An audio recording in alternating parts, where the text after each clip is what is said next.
Assalamualaikum warahmatullahi wabarakatuh. Saya Rajwa Akmal Fauzi dari kelas 8B ingin bercerita tentang sejarah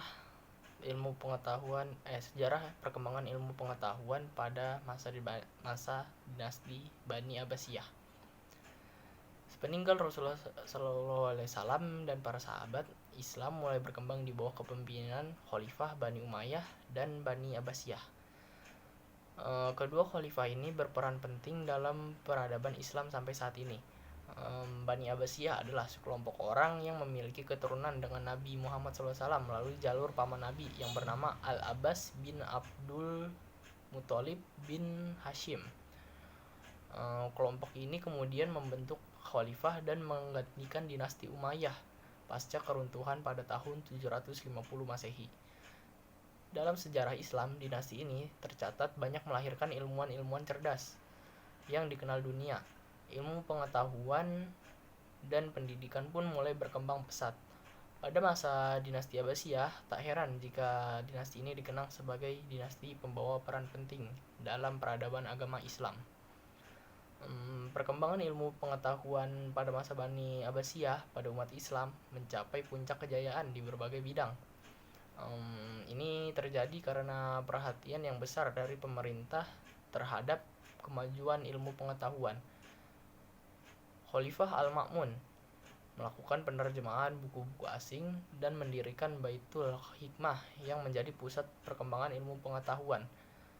Kemudian muncul para ilmuwan yang memiliki akidah kuat dan menguasai ilmu agama dan sains, seperti Al-Khawarizmi, penemu angka nol, Al-Farazi, penemu astrolab, Imam Bukhari dan Imam Muslim yang menyusun hadis sahih yang menjadi panduan umat Islam hingga saat ini. Berdasarkan bukti sejarah tersebut, nilai keteladanan untuk memajukan ilmu pengetahuan masa kini adalah pemerintah harus berperan aktif dalam memberi penghargaan terhadap jasa para ilmuwan.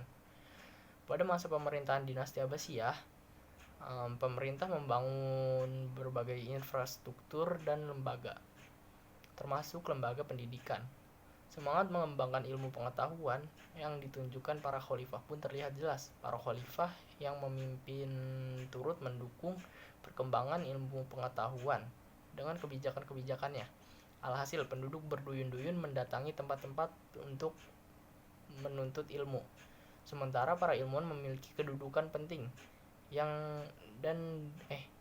sementara para ilmuwan memiliki kedudukan penting dan derajat yang tinggi.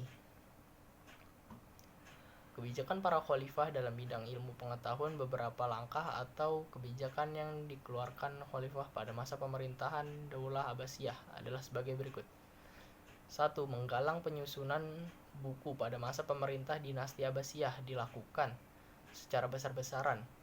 Hasil penelitian para ulama kemudian disusun dalam sebuah buku sehingga dapat dengan mudah dipelajari oleh generasi penerus.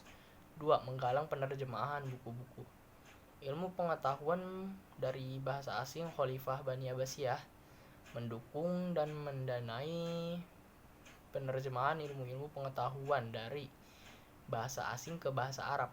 Dengan demikian, ilmu pengetahuan yang dimiliki umat Islam semakin luas dan semakin berkembang.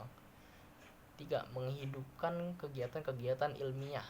Kegiatan ilmiah yang menjadi salah satu kebutuhan primer bagi penduduk Daulah Abbasiyah. Hampir setiap majelis hingga tempat-tempat umum seperti pasar, para ilmuwan menyampaikan pengetahuan milik mereka. 4. Mengembangkan pusat-pusat kegiatan ilmu pengetahuan. Kekhalifahan Abbasiyah gencar membangun Baitul Hikmah atau pusat ilmu pengetahuan yang sekaligus menjadi perpustakaan. Pada periode ini, perpustakaan telah berfungsi layaknya sebuah universitas di masa sekarang. Perkembangan lembaga pendidikan ini menjadi salah satu cermin pesatnya perkembangan ilmu pengetahuan pada masa tersebut. Lalu ada faktor yang mempengaruhi perkembangan ilmu pengetahuan pada masa dinasti Abbasiyah. 1. Terjadinya asimilasi antara bangsa Arab dan bangsa-bangsa lain. Terjadinya asimilasi antara bangsa Arab dan bangsa-bangsa lain yang lebih dulu mengalami perkembangan dalam bidang ilmu pengetahuan pada masa pemerintahan Khalifah Abbasiyah. Banyak bangsa non-Arab yang masuk Islam dan memberi warna baru dalam perkembangan ilmu pengetahuan.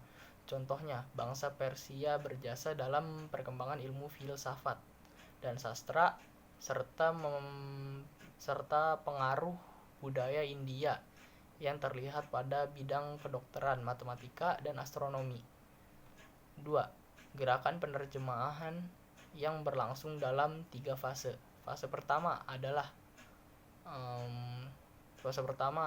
pada masa Khalifah Al-Mansur hingga Harun Ar-Rasyid. Pada masa periode ini diterjemahkan adalah karya-karya dalam bidang astronomi dan mantik atau logika. Fase kedua berlangsung sejak masa Khalifah Al-Ma'mun hingga tahun 300 Hijriah. Buku-buku yang diterjemahkan adalah buku dalam bidang filsafat dan kedokteran. Fase ketiga berlangsung setelah tahun 300 Hijriah, terutama setelah adanya pembuatan kertas. Bidang-bidang ilmu yang diterjemahkan pun semakin beragam mengikuti perkembangan. Sekian video dari saya, semoga bermanfaat. Wassalamualaikum warahmatullahi wabarakatuh.